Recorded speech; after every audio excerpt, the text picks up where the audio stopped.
انشاءاللہ امید کہ ایران گل فائدتی زیر کے درسن یاد فائدتی. تو ہم بنیادی طور پر یہ گفتگو کر رہے تھے کہ وجود خدا کی جو دلیل ہے اسے بیان کر رہے تھے. آپ کو ذہن میں کون؟ تو ہم نے بات اپنی یہاں تک پہنچائی تھی کہ وجود کی دو قسمیں ہیں. ایک وہ وجود ہے جو ابدی ہے، ازلی ہے، جو ہمیشہ سے ہے، اس کے لیے ظاہر ہے. جو نہیں ہے اس کے لیے بنانے والے کی ضرورت ہے. جو نہیں تھا اب ہے تو سوال پیدا ہوگا کس نے بنایا. لیکن ایسا وجود جو ہمیشہ سے ہے اس کے لیے یہ سوال بنتا ہی نہیں.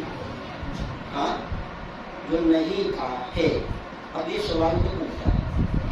قرآن مجید کی یہ آیت جو تلاوت ہوئی سورہ فاطر کی آیت نمبر 15، جس میں اللہ تعالیٰ نے اس کی طرف اشارہ کیا ہے. یہ باتیں سمجھنے والے ہوتی ہے، اس لیے آرام سے پڑھنا میرے لیے بھی اور سننا آپ لوگوں کے لیے ضروری ہے. آیا سورہ فاطر کی آیت نمبر 15، 16، 17 تین آیتیں ہیں مسلسل. میں نے تینوں کی تلاوت کی. ارشاد ہے یا ایھا الناس انتم الفقراء الی اللہ. تم سب محتاج ہیں کس کا؟ اللہ. تم سب محتاج ہیں اللہ. یہاں تک جو ہماری بحث پہنچی ہے نا اس کو ذہن میں. ایک وجود جو نہیں تھا ہے اب ہے، وہ بنانے والے کی طرف محتاج ہوتا ہے. انتم الفقراء، تم سب کیا ہو؟ نیاز مند، محتاج ہو. کس کا؟ اللہ. اللہ کا. واللہ هو الغنی الحمید، اور اللہ بے نیاز ہے اور لائق حمد و ثنا ہے. حمید لائق حمد و ثنا. تو آرام سے اور آپ پوری طرف توجہ رکھیں، پوری طرف توجہ میری طرف رکھیں. میں آپ سے وعدہ کرتا ہوں مجمع لاکھوں کا ہو یا چند افراد ہو، میرے لیے فرق نہیں پڑتا. میرا یہ وعدہ ہے جتنا ہم سے ہو سکتے ہیں ایک ٹاپک پہ تیاری کر کے پڑھنے کی، ہم وہ پوری طرح ذمہ داری سے پڑھتے، چاہے سامع سننے والا ایک ہو یا ہزاروں کی. ایک خوبصورت واقعہ بھی ہے اگر آپ توجہ چاہیں اس موضوع کا.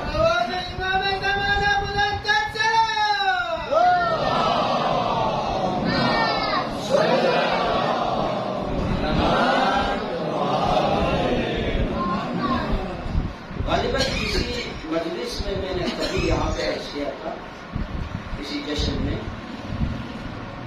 یہ حضرت شاہ ولی اللہ محدث دہلوی کا نام تو آپ نے سنا ہے. برصغیر میں بہت بڑا برجستہ عالم گزرا ہے اہل سنت کے.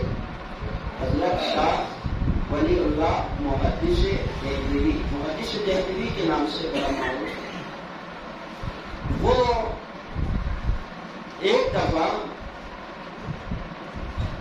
ان کا درس تفسیر ہوتا تھا، تفسیر قرآن کا درس ہوتا تھا، اور لاکھوں کی تعداد میں، ہزاروں کی تعداد میں اجتماع ہوتا تھا، لوگ آتے تھے. تو ایک بندے کو ان کا درس بڑا پسند آیا. وہ بیچارہ بڑی دور سے سفر کر کے آیا کہ حضرت شاہ صاحب کی درس قرآن سنوں گا. نیت کر کے آیا. اتفاق سے جب وہ اس درس کی جگہ پہ پہنچا جہاں پہ وہ درس ہونا تھا، وہ لیٹ ہو گیا تھا، درس ختم ہو چکا تھا، اور شاہ صاحب مسجد میں نماز پڑھ رہے تھے. اس وقت وہ پہنچا. لوگوں سے پوچھا شاہ صاحب کہا مسجد میں. وہاں گیا، نماز کے بعد شاہ صاحب سے ملاقات کی. عرض کی میں تو بڑی دور سے آپ کو سننے کے لیے درس کے لیے آیا تھا، لیکن گاڑی سفر کی وجہ سے میں لیٹ ہو گیا، آپ کا درس نہیں سن سکتا۔ شاہ صاحب نے فرمایا ایسا کرو آپ یہاں بیٹھ جاؤ، میں آپ کو وہ درس سناتا، یہاں بیٹھو میں وہ درس آپ کو سناتا ہوں۔ وہ جو بندہ تھا بڑا پریشان ہو گیا، ہزاروں میں اجتماع سے خطاب کرنے والا بندہ، کیا وہ 1 گھنٹے کا درس میں اکیلے کے لیے آپ دہرائیں گے؟ اور بندہ بھی بڑا پہنچا ہوا مانا ہوا ایسا عالم ہو جس کے نام کا پورے برصغیر میں چرچا ہو، تو تعجب ہوا۔ میں غریب بندہ ہوں اور میں ٹائم پہ بھی نہیں پہنچ سکا، اور کیا وہ جو ہزاروں کے لیے آپ نے درس دیا میں اکیلے کے لیے آپ وہ دہرائیں گے؟ تو خوبصورت جملہ ارشاد فرمایا، توجہ چاہوں گا، فرمایا جب میں ہزاروں کو وہ درس دے رہا تھا تو بھی مقصد ایک کی رضامندی تھی، ایک کو دوں گا تو بھی مقصد ایک ہی کی رضامندی ہے۔ ہاں سمجھ آ گیا؟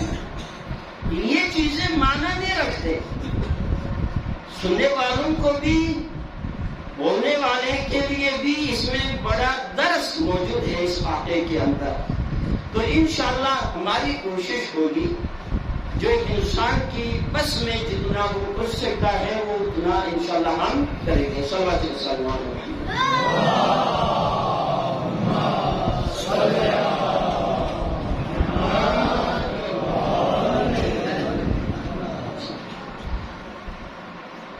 یا ایھا الناس، اے لوگو، انتم الفقراء الی اللہ، تم سب محتاج ہے اللہ کا۔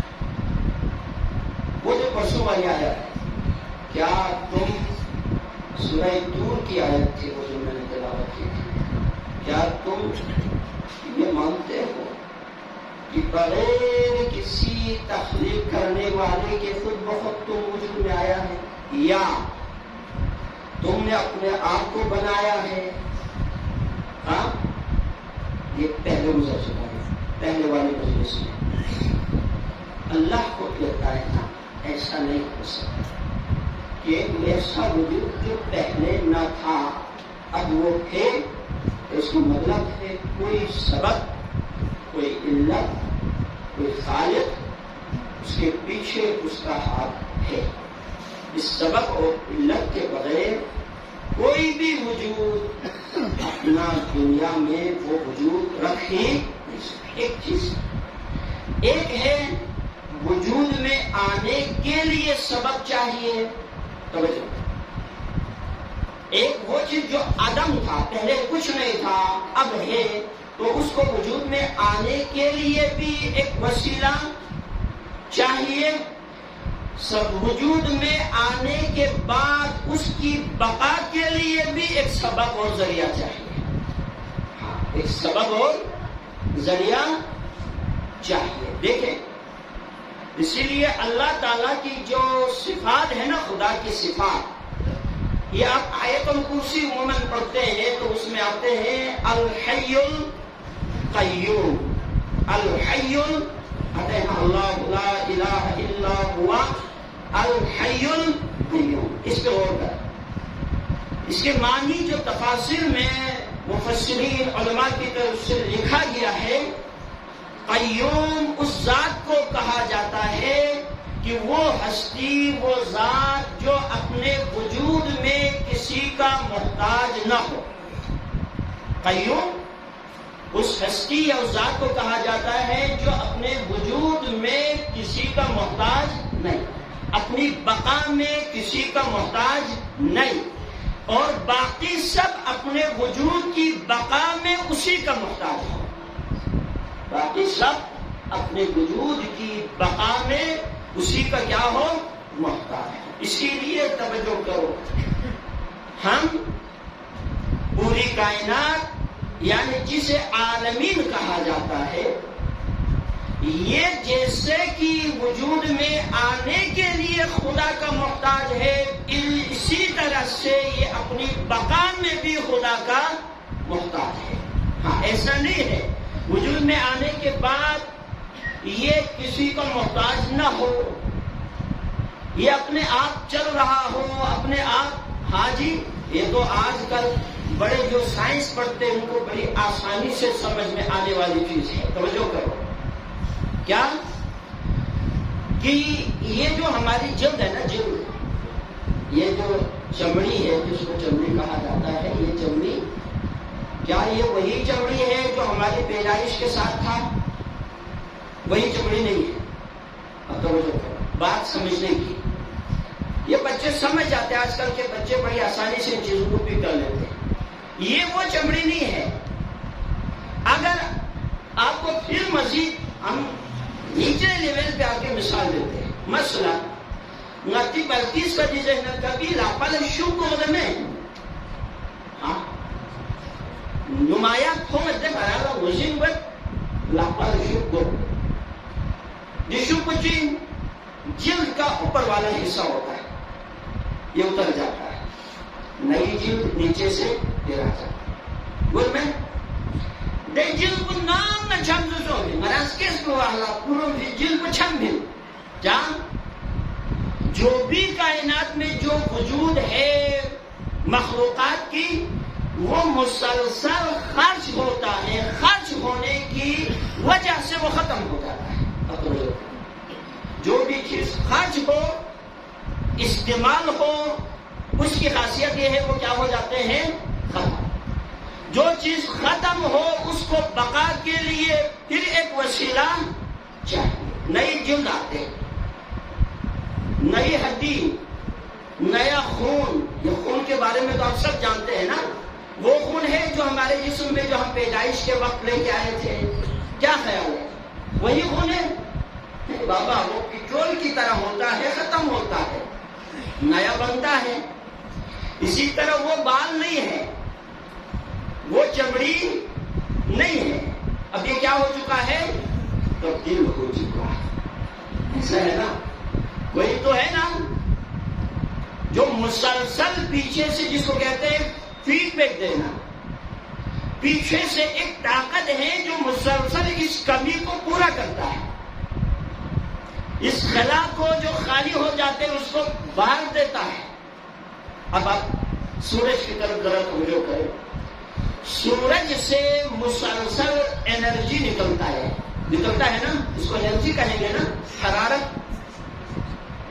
یہ انرجی سورج سے خارج ہوتا ہے. توجہ، آپ کے پاس ایک ٹارچ ہوتا ہے ریچارجیبل، جس کو دوبارہ ختم ہونے کے بعد دوبارہ چارج پہ لگاتے ہیں، ہے نا سب کے ذہن میں. وہی مثال دوں گا جو آرام سے آپ لوگوں کو ذہن میں آ جائے. اچھا، جب آپ اس کو جلا کے رکھتے ہیں، وہ چند گھنٹوں کے بعد تھوڑا تھوڑا تھوڑا دھیمی ہونا شروع ہو جاتی ہے، اس کی لائٹ کم ہونا. آخر میں وہ کیا ہو جاتے ہیں؟ صفر پہ آ جاتے ہیں، ڈیتھ ہو جاتے ہیں. ایسا ہے ہر وہ چیز جس سے انرجی مسلسل نکلے، خاصیت یہ ہے کہ وہ ختم ہو جاتے ہیں. اس کی ضرورت پوری کرنے کے لیے پھر دوبارہ اسے ریچارج کرنا، پیچھے سے ایک طاقت ہو جو اس کی کمی کو کیا کرے؟ پورا کرے. یہ فطری چیز ہے، عقلی چیز ہے، ہر ایک کو سمجھ میں آنے والی چیز ہے. تو ذرا سورج کی طرف توجہ کرو. کروڑہا سالوں سے اس سورج کے اندر سے شعاعیں نکلتی ہیں، اور یہ شعاعیں دن رات کے حساب سے نکلتے ہیں؟ نہیں، ہمیں پڑھتے دن رات کے حساب سے ہمیں لگتا ہے رات کو سورج کی شعاعیں نہ نکل رہے ہوتے. وہ زمین کی گردش ہے کہ ہمیں لائٹ دکھائی نہیں دیتے، ہم تک دھوپ یا نہیں پڑتی یا روشنی کی کرنیں ہم تک نہیں پہنچ پاتی. وہ زمین کی گردش ہے، چکر کا حصہ ہے. نہیں تو سورج مسلسل انرجی دیتا ہے نا، دیتا ہے. اور ہر وہ چیز جس سے کوئی چیز مسلسل نکل رہا ہو اس میں کمی واقع ہوتی ہے، اور اس کمی کو جب تک دوبارہ نہ بھر دیا جائے تب تک وہ اسے مسلسل دینے کی اس میں صلاحیت باقی نہیں رہتی. اب تو ماننا ہوگا یہ سورج جو مسلسل ایک انسان کو اپنے سسٹم کے حساب سے سورج روشنی دیتا ہے، شعاعیں دے رہا ہے، انرجی نکال رہا ہے اپنے اندر سے، حرارت اس سے مسلسل جاری و ساری ہے. تو یہ ماننا ہوگا سورج بھی اپنے بقا میں کسی کا محتاج ہے جو شب و روز پر سیکنڈ کے حساب سے نکلنے والے شعاعوں کی کمی کو پورا کرے. بات سمجھ آیا؟ ہاں، صرف خدا بنانے میں نہیں ہے، یعنی ایسا نہیں ہے کہ مخلوقات بننے کی حد تک خدا کا محتاج ہے، نہیں. انتم الفقراء الی اللہ، تم سب خدا کا محتاج ہو. جہاں بننے میں یہ ساری چیزیں خدا کا محتاج ہے، وہاں یہ ساری چیزیں اپنے وجود کو باقی رکھنے کے لیے بھی کس کا محتاج ہے؟ اللہ کا محتاج ہے. صلی اللہ علیہ وسلم.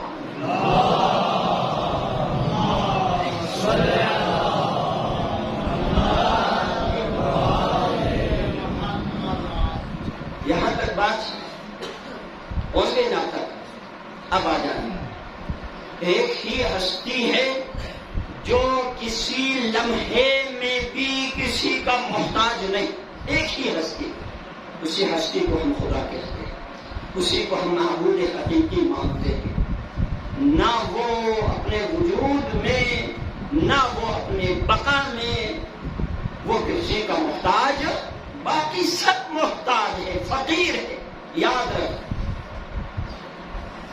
اب یہاں سے آگے تھوڑا سا سخت جملے بھی بس اوقات آپ کو شاید سننے کو ملیں گے. اس فقر میں کائنات کا ہر ذرہ شامل ہے. اس فقر میں کائنات کا ہر ذرہ کیا ہے؟ شامل ہے.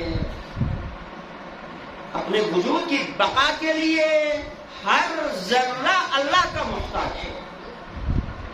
اس میں جمادات سے لے کے حیوانات سے لے کے انسان، ملک سے لے کے جنات، ہر شے اللہ کا کیا ہے؟ محتاج. نبی، رسول، ولی، امام، جب آپ توحید پڑھیں گے نا یا توحید کو سنیں گے، یاد رکھ ایک بار مرحلے میں ایسا آنا چاہیے ہماری زندگی میں جب ہم عقیدہ توحید کو پڑھے یا سمجھے تو اللہ کے سوا باقی کو ایک دفعہ زیرو کر دیں. سمجھ آیا؟ اللہ کے علاوہ باقی سب کو کیا کرنا ہوگا؟ زیرو. زیرو سے مراد سب کی حیثیت محتاج. کس کا؟ اللہ. سب محتاج ہے. یہ جو آج کل شیعوں کی مجالس جو آپ عموماً پنجاب سائڈ پہ آج کل تو یہاں پر بھی امپورٹ ہونے لگا ہے نا، یہ آپ ذہن میں رکھو، امپورٹ ہو رہا ہے یہاں پر. یہ وہ عقائد، یہ لوگ مجھے بزرگان کچھ کہتے ہیں کہ آپ نے اس دفعہ تھوڑا خوش و موضوع رکھا. یہ کیوں ضرورت ہے وقت کی؟ لوگ بگڑ رہے ہیں آہستہ آہستہ آہستہ عقائد بیان نہ ہونے کی وجہ سے. بزرگان کو کسی زمانے میں سنایا گیا ہو، بتایا گیا ہو تو پتہ ہے، نوجوانوں کو تو کوئی پتہ نہیں ہے نا، پتہ نہیں ہے، واقع نہیں ہے. جس کی وجہ سے خرافات دین کی شکل میں ہمارے دین کو مسخ کرتا ہے. یہ مسئلہ ہے، وہ دین کی شکل میں آتا ہے خرافات، وہ عزاداری کے روپ میں آتا ہے، وہ دین کے روپ میں آتا ہے، اور آ کر دین کے اصل چہرے کو کیا کرتا ہے؟ مسخ کرتا ہے.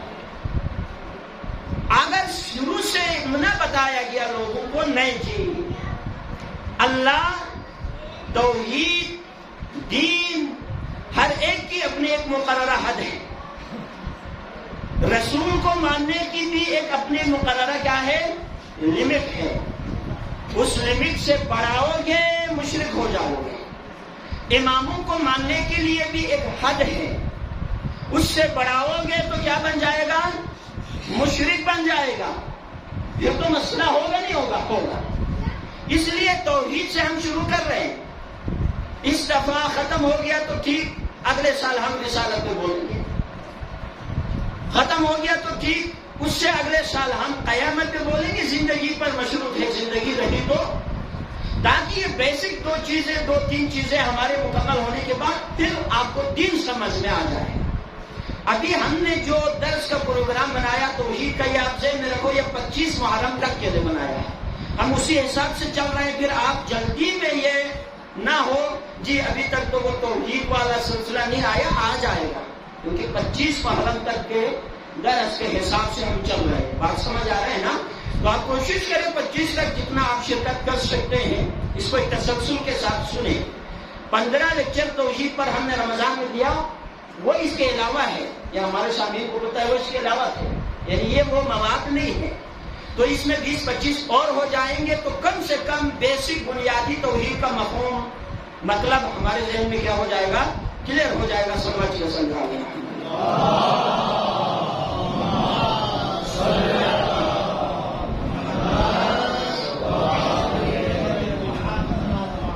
خدا گواہ ہے، یاد رکھو مجالس یہ پڑھنے والے انسان اور خصوصاً جوانوں کے دماغ اور ذہن سے کھیلتا ہے. یاد رکھو ٹوٹلی میں آپ لوگوں کے دماغ میں پٹ کر رہا ہوں، معلومات دے رہا ہوں، ایسا ہے نا؟ ایک جوان کے فکر میں معلومات دینے والے کی معلومات اگر غلط ہو پھر اس کے نقصان کا آپ اندازہ نہیں کر سکتے. اسی لیے کہا جاتا ہے ڈینجرس ٹیچر کون ہوتا ہے؟ خطرناک ٹیچر کی تعریف یہ کی ہے، خطرناک ٹیچر وہ نہیں ہے جس کے پاس معلومات نہ ہو. خطرناک ٹیچر وہ نہیں ہے جسے پڑھانا نہ آتا ہو. جسے پڑھانا نہ آتا ہو وہ خطرناک ٹیچر نہیں ہے، وہ ناقابل ہے، نااہل ہے، لیکن وہ خطرناک نہیں کہا گیا. خطرناک ٹیچر وہ ٹیچر ہوتا ہے جسے پڑھانے کا سلیقہ آتا ہو، مواد غلط پہنچاتا ہے، وہ خطرناک ٹیچر ہوتے. کیونکہ وہ غلط چیز کو بھی سلیقے سے پہنچاتا ہے. اب یہ خطرناک ٹیچر ہوتا ہے. اب ذہن میں رکھو ڈینجرس ٹیچر کی تعریف کیا ہے؟ جسے پڑھانا نہ آتا ہو مسئلہ نہیں ہے، کیونکہ وہ پڑھانا سمجھانا آتا نہیں ہے تو صحیح بھی نہیں سمجھا سکے گا، غلط بھی نہیں سمجھا سکے گا نا. اور جسے سمجھانا آتا ہو مواد اس کے پاس غلط ہو وہ پھر غلط کو خوبصورتی سے سمجھائے گا. یہ مسئلہ ہے اس وقت ملت تشیع کے ذاکرین کا. یہ آپ ذہن میں رکھو، میتھڈ سمجھانے کا انداز بڑا خوبصورت ہوتا ہے، ہوتا نہیں ہوتا؟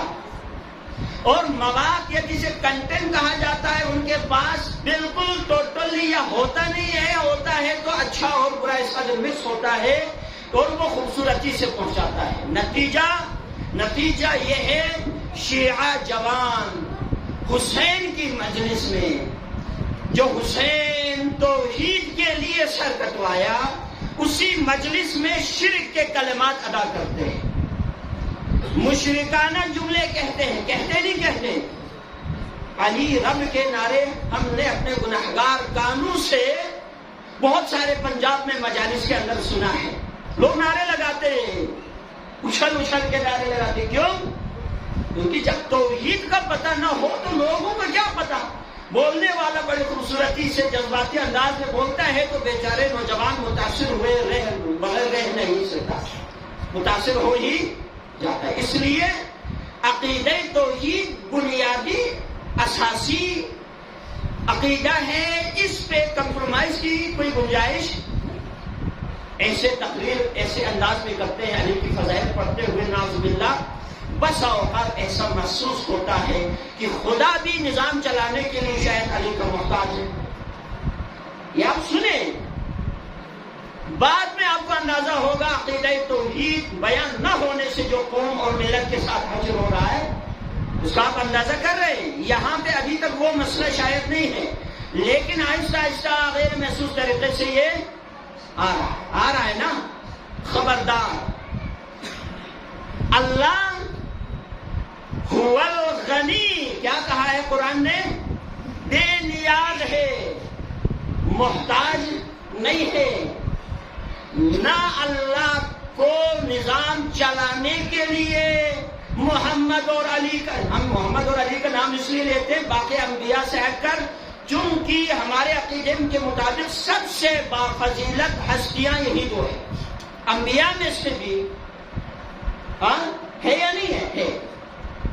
جب ہم ان کے متعلق آپ کو بھی اس بات پہنچائیں گے تو باقی ان سے متعلق فیصلہ کرنا بڑا آسان ہو جائے گا. محمد کی فضیلت ہے، ایک لمٹ میں ہے.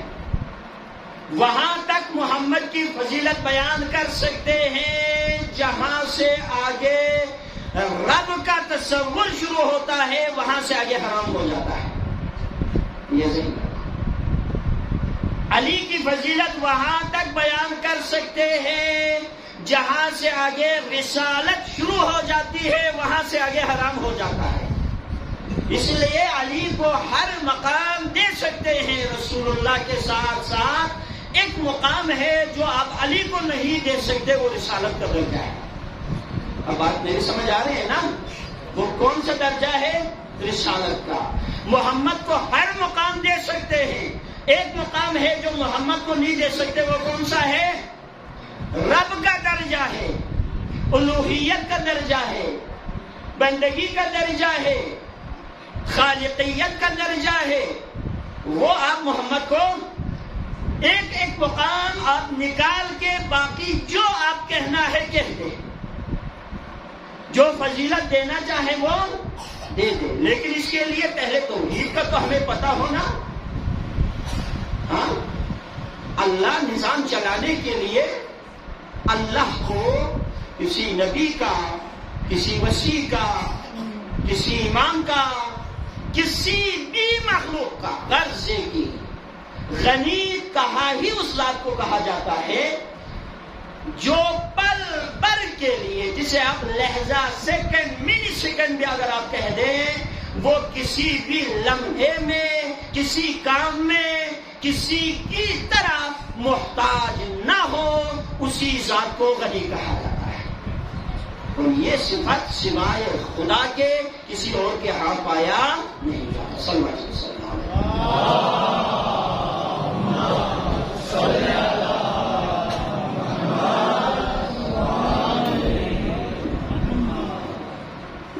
یہاں تک بات سمجھ آ گئی؟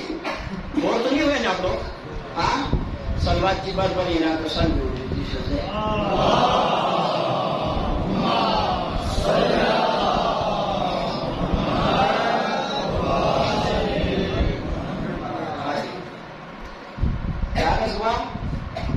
انتم الفقراء الی اللہ، سورہ فاطر آیت نمبر 15. اے لوگوں، تم سب محتاج ہیں، نیاز مند ہیں، وجود میں آنے کے لیے بھی، باقی رہنے کے لیے، دونوں چیزیں آپ جاننا چاہیے. نیاز مند ہے، محتاج ہے، محض محتاج ہے. کل کائنات، کل عالمین محض محتاج ہے. کس کی جانب؟ قرآن کہتا ہے الی اللہ، اللہ کی جانب محتاج ہے. ٹھیک. واللہ هو الغنی الحمید، وہ اللہ ہے جو بے نیاز ہے. وہ اللہ ہے جو کیا ہے؟ یعنی اللہ کے علاوہ کوئی اور بے نیاز ہے ہی نہیں. کیا خیال ہے؟ پھر کبھی یہ کہیں گے اگر کہیں سے فضیلت سن بھی لے کہ جس میں آپ کو ایسا کوئی مفہوم ملے کہ جس میں نعوذ باللہ کسی بھی کام کے سلسلے میں اللہ نبی کا محتاج ہو، علی کا محتاج ہو، کبھی اس کو تسلیم کریں گے؟ کریں گے؟ بلکہ کیا کریں گے؟ ٹوکیں گے، روکیں گے، یہ عرض کریں گے اے مقرر، اے مبلغ، اے فلان، علی کو علی کی حد تک رکھ، نبی کو نبی کی حد تک رکھ. سمجھ آیا؟ اس کو بڑھانے کی ضرورت نہیں، اضافہ کرنے کی ضرورت نہیں. کیا خیال ہے؟ کیا اللہ کبھی یہ سوچیں گے؟ یہ اکثر طور پر وہی، میں آپ کو عرض کر دیتا ہوں ابھی، وحی سے متعلق پہلے وحی کا معنی آپ کو سمجھاتے ہیں. کیا وحی، یہ عام طور پر کہا جاتا ہے وحی کون لاتا ہے؟ بولے نا، آپ بولیں گے مجھے حوصلہ ہوگا، آپ جاگ رہے ہیں. جبرائیل. کیا اللہ وحی لانے کے لیے، وحی پیغمبروں تک پہنچانے کے لیے جبرائیل کا محتاج ہے؟ ہاں، یہ نہ سوچے کہ جبرائیل نہ ہوتا تو اللہ کیسے وحی پہنچ جاتا. بالکل ایسا ہی. سمجھ آیا؟ اگر یہ نہ کہے کہ علی نہ ہوتا تو اللہ نظام کو کیسے چلاتا، اللہ وہ ہے جو علی کے بغیر بھی تھے، علی کے ساتھ بھی ہے، علی کے بغیر پھر بھی کیا ہے؟ بات سمجھ آ رہے ہیں نا؟ ہاں، اللہ علی کے بغیر تھے یا نہیں تھے؟ رسول محمد کے بغیر اللہ تھا یا نہیں تھا؟ تھا۔ جب علی اور محمد نہ تھے تو بھی خدا تھا، جب یہ دو نہیں ہوں گے تو بھی خدا ہوگا۔ سمجھ آیا نہیں آیا؟ تو اس کا مطلب یہ ہے کہ اللہ کسی مرحلے میں کسی نبی کا، کسی ولی کا، کسی فرشتے کا اللہ محتاج نہیں ہے۔ اللہ کے پاس اور بھی آپشن ہے، اور بھی آپشن ہے، فضائل اپنی جگہ ہے، لیکن جب آپ توحید پڑھ رہے ہوں گے تو صبر کرنا ہوگا۔ یہ حوصلہ شاید بہت کم لوگوں کے پاس ہوتا ہے، یہ حوصلہ کہ اب اللہ کی توحید جب بیان کرے تو ایک مرتبہ آپ پوری کائنات کو، خلق کو، تمام مخلوقات کو صبر قرار دے۔ یہ سب کچھ جو ہے وہ اللہ کی وجہ سے، ہاں ان کے پاس جو ہے وہ کیا ہے؟ اللہ کی عطا کردہ ہے، عنایات خداوندی ہے، نوازشات پروردگار ہے، اس کے سوا اور کچھ بھی وہی۔ توجہ، ایک تھوڑا سا آپ کو، چلو میں کیا کہتے ہیں جسے فضائل کا ایک جملہ بیان کر دیتا ہوں۔ وحی کا لفظی معنی کیا ہے؟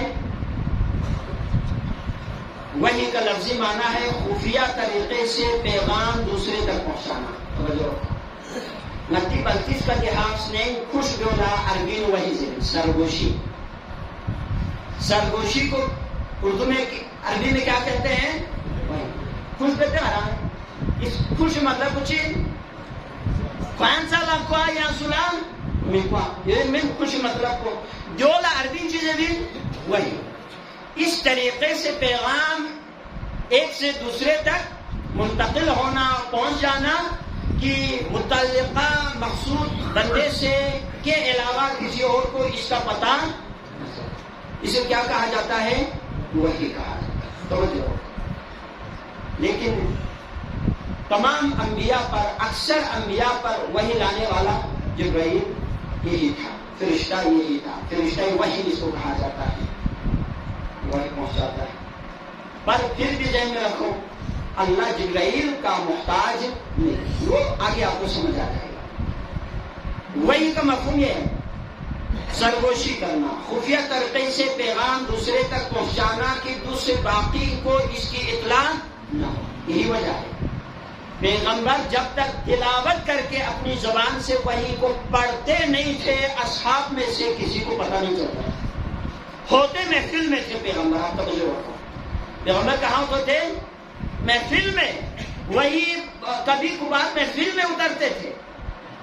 ہاں، بسا اوقات اصحاب کو اندازہ ہو جاتا تھا پیغمبر پر وحی اتر رہی ہے، اندازہ ہو جاتا تھا، مثلا چہرے کا متغیر ہونا، کیونکہ ایسی آیات جب جیسے آیا غضب ہے تو پیغمبر کے رنگ چینج ہو جاتے تھے، اندازہ ہو جاتا تھا کبھی کبھار، لیکن پیغام کا پتہ پھر بھی نہیں چلتا تھا جب تک خود زبان وحی سے اس کی تلاوت کو جاری نہ کرے۔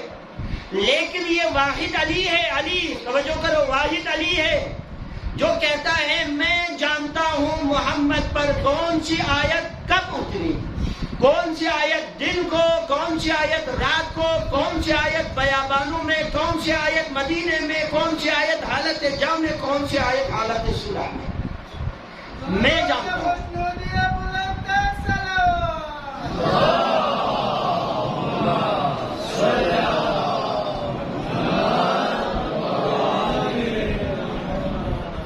تو نہیں ہے نا آپ لوگ؟ علی کہتا ہے میں جانتا ہوں محمد پر کون سی آیت کب اتری، لیکن باقی کسی نے ایسا دعویٰ نہیں کیا، ہوتے محفل میں تھے، وہی بس اوقات محفل کے اندر بھی نازل ہوتی تھی، پر کسی کو اس کا پتہ نہیں ہوتا تھا علی کے علاوہ۔ محمد پر تو اتری ہے نا وہی، اس کے علاوہ سوائے علی کے کسی اور نے اس کا دعویٰ نہیں کیا، لیکن وحی کی تعریف یہ ہے کہ وحی اس پیغام کو کہتے ہیں جو خاموشی کے ساتھ متعلقہ بندے تک پہنچ جائے۔ پر علی کو کیسے پتہ چلا؟ ایک جملہ آپ کی نظر کر رہا ہوں سماعتوں کے، وہ یہ ہے اس لیے علی کو پتہ چلا چونکہ علی محمد کا غیر نہیں تھا۔ علی محمد کا غیر نہیں تھا، وہ انفسنا کا درجہ رکھتے تھے، اس لیے جو چیز محمد پہ اترتی تھی، رسول چونکہ محمد تھے اس لیے تلاوت پہلے محمد ہی کرتے تھے، لیکن معلوم علی کو بھی ہوتا تھا۔ ہاں، علی کو بھی ساتھ ساتھ اس کا کیا ہوتا تھا؟ علم ہوتا تھا۔ صلی اللہ علیہ وسلم۔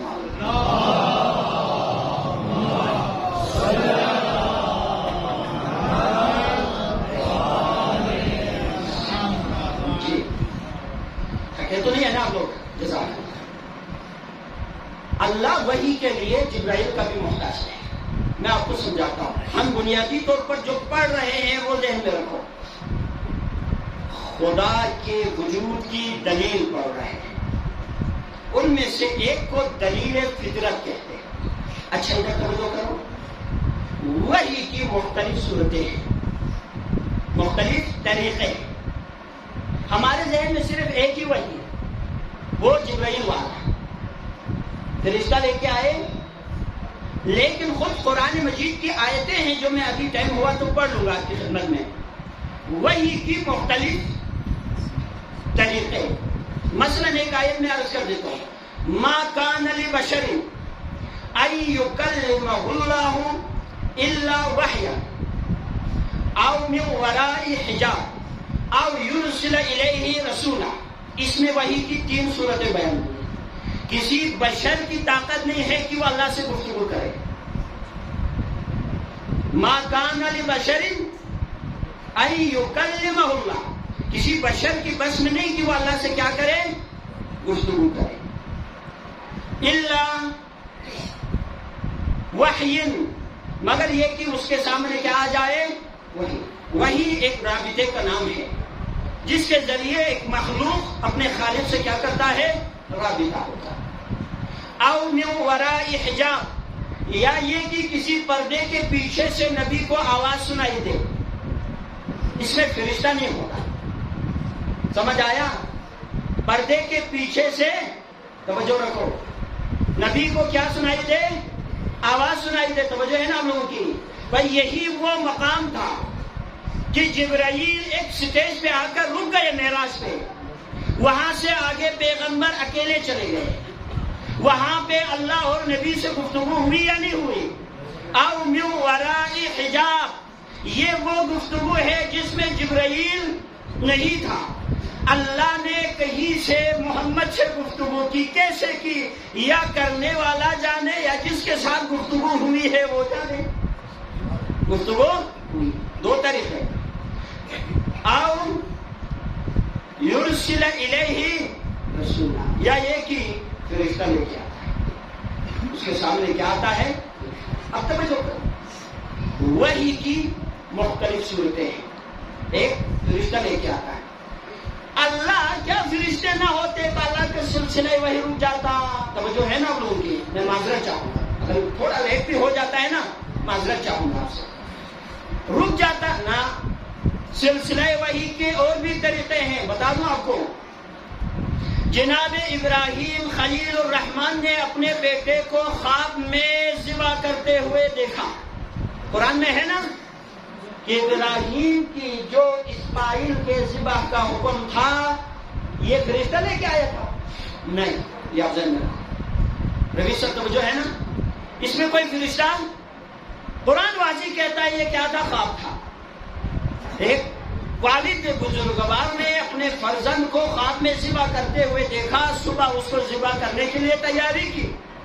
اب یہ کہ نبیوں کا خواب بھی وہی ہوتا ہے، نبی جو خواب دیکھتے ہیں وہ اسی طرح اس پہ عمل کرنا ضروری ہے جیسے جبرائیل یا کوئی فرشتہ وحی لے کے آیا۔ وحی کی ایک صورت یہ ہے۔ وحی کی ایک اور صورت ہے جس کی طرف عام لوگوں کی توجہ نہیں ہوتا، عوام کی توجہ کم سے کم میں کہتا ہوں نہیں ہے، وہ ہے اللہ تعالی نیک اور مقرب دلوں کے اندر بات کو ڈائریکٹ ڈال دیتا ہے. اور توجہ کرو، یہ خواب میں نہیں ہے. اللہ تعالیٰ دلوں کے اندر، نیک مقرب دلوں کے اندر رہنمائی کی بات ڈال دیتا ہے. اس کی مثال قرآن مجید میں اللہ نے کہا ہے کہ ہم نے مادر موسیٰ کی طرف وحی کی. لفظ وحی استعمال ہوا ہے، توجہ ہے نا. ہم نے مادر موسیٰ کی طرف وحی کی، بچے کو صندوق میں بند کرے دریائے نیل کے حوالے کرا. یہ وحی ہے، سمجھ آ گیا. اور ایک جگہ پر مادر عیسیٰ جناب مریم کی طرف بھی وحی کا تذکرہ ہے.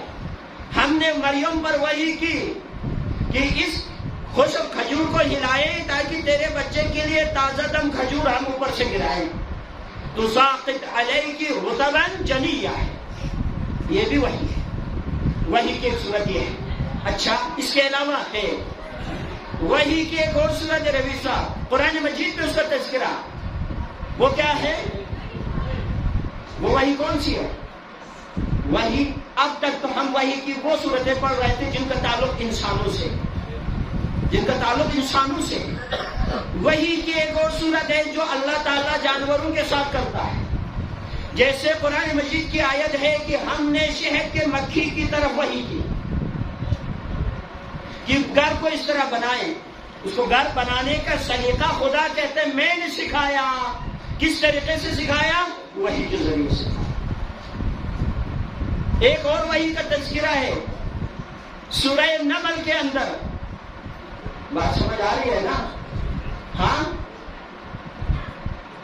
کہ جو بھی جانوروں کی طرح ہے ان کی طرف وحی ہوا، جس میں چونٹیوں کا تذکرہ آتا ہے. اللہ تعالیٰ نے ان کی فطرت میں، اب دیکھیں یہاں پر وحی بمعنی فطرت ہے. کل میں نے آپ کو فطرت کی دلیلیں دی تھی نا. یہاں پر وحی بمعنی کیا ہے؟ نیچر ہے. نیچر کے اندر، بناوٹ کے اندر اللہ نے ان کی یہ رہنمائی رکھی ہے. سمجھ آ گیا کہ اس کو گھر اس طرح بنانا ہے، گھر اس طرح سے بنانا ہے، گھر اس طرح سے بنانا ہے. اسی طرح ان وحی کی صورتوں میں سے ایک صورت ہے جو اللہ تعالیٰ آسمان کی طرف کرتا ہے، زمین کی طرف کرتا ہے.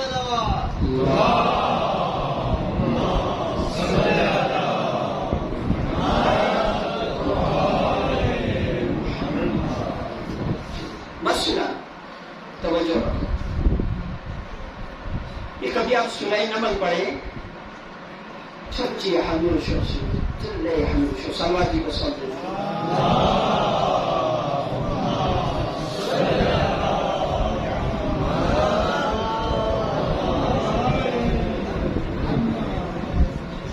اچھا، یہ بات میں کل کے لیے چھوڑ دیتا ہوں. ٹائم 40 منٹ پورے ہو گئے، چھوڑ دو نا. ہاں، آپ تو تھکے، میں چھوڑ دیتا ہوں کل کے لیے. کل کی یہیں سے ہم آگے چلیں گے. لیکن گزارش یہ ہے کہ آپ بر وقت تشریف لائیں، بر وقت، تاکہ تسلسل سے آپ سمجھیں گے. چیز کو سنیں گے تو سمجھیں گے. ہم نے ختم کر دی، تقریر ختم کر دی. بات یہاں سے چلی تھی، یا ایھا الناس، اے لوگو، انتم الفقراء الی اللہ، تم سب نیاز مند ہو، محتاج ہو. کس کا؟ محتاج ہے نا. اللہ نے ایک سسٹم بنایا ہے، اس سسٹم میں انسان کو ڈالتے ہیں. یہ سسٹم مسلسل طور پر پیچھے سے چلانے والے کا محتاج ہے. اس کی جو کمزوریاں ہیں اسے دور کرنے والے کا محتاج ہے. یہ ایک انجن کی طرح چل رہا ہے، لیکن اس انجن کو فیولنگ کی ضرورت ہے. اس انجن کو چلانے والے کی ضرورت ہے یا نہیں؟ ہاں، انسان اس کائنات پہ جتنا غور فکر کریں گے انسان کو رب کا پتہ چلتا ہے. کائنات آئینہ خداوندی ہے، کائنات آئینہ خداوندی ہے. یہ اپنی حیثیت کے مطابق خدا کا تعارف کراتا ہے. حدیث قدسی میں اللہ کا ارشاد ہے، کنت کنزا مخفیا، میں ایک چھپا ہوا خزانہ تھا. میں نے چاہا میری معرفت ہو, میں نے چاہا میری پہچان ہو. فخلقت الخلق, میں نے مخلوقات کو پیدا کیا. یہ سب مخلوقات اپنی اپنی جگہ پر خدا دکھانے کا آئینہ ہوتا ہے, لیکن خدا کا جتنا تعارف ائمہ اہل البیت سے ہو سکتا ہے, اتنا تعارف کسی اور چیز سے یہ نمائندگان ہوتا ہے نا. ہر شیشہ اپنی وسعت کے مطابق دنیا سے ملتا ہے. یہ ہر شیشہ اپنی وسعت کے مطابق دنیا کو دکھاتا ہے. ایسا ہے نا, بہت بڑا شیشہ بہت بڑا حصہ دکھاتا ہے, چھوٹا شیشہ اتنی حصہ کو کور کرتا ہے, اس کا عکس دکھاتا ہے جتنا اس کا وجود ہوتا ہے. لیکن کائنات میں جتنا خدا کا تعارف اہل البیت سے ہو سکتا ہے, پہچان اہل البیت کروا سکتا ہے, اتنا تعارف کائنات میں کوئی اور کروا, اس کو کہا جاتا ہے یہ نمائندگی الہی ہے. کیسے پہچانیں گے ہم خدا کو, خدا کی عظمتوں کو, خدا کی علم کو, خدا کی قدرت کو؟ ہاں دیکھیں, ائمہ اہل البیت کے بارے میں یہ ہم سب کا عقیدہ ہے, ٹھوکر مارے تو پانی نکلے. میں ایک عجب آپ کو بتاتا ہوں, یہ ہے آپ اصول کافی جو ہماری حدیث کی کتاب ہے نا, اس کبھی پڑھے, اس میں ہے باب حجت, جو حجت ہے اللہ کے, جس کو ہم معصوم حجت خدا کہتے ہیں, ان کے بارے میں ہے. ان کے پاس اتنے اختیارات ہوتے ہیں. ایک روایت میں آپ کی خدمت میں امام محمد باقر علیہ الصلوات والسلام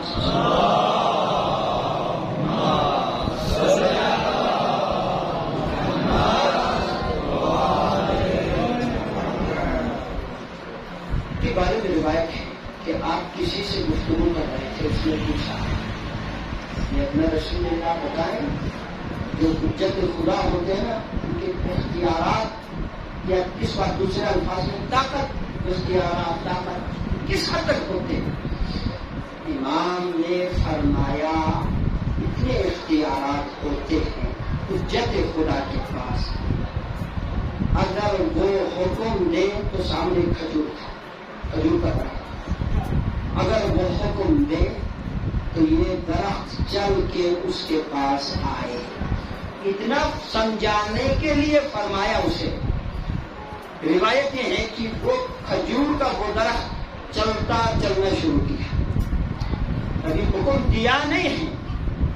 بات سمجھ آ رہے نا, امام نے فرمایا وہ کھڑا. اتنے اختیارات ہوتے ہیں.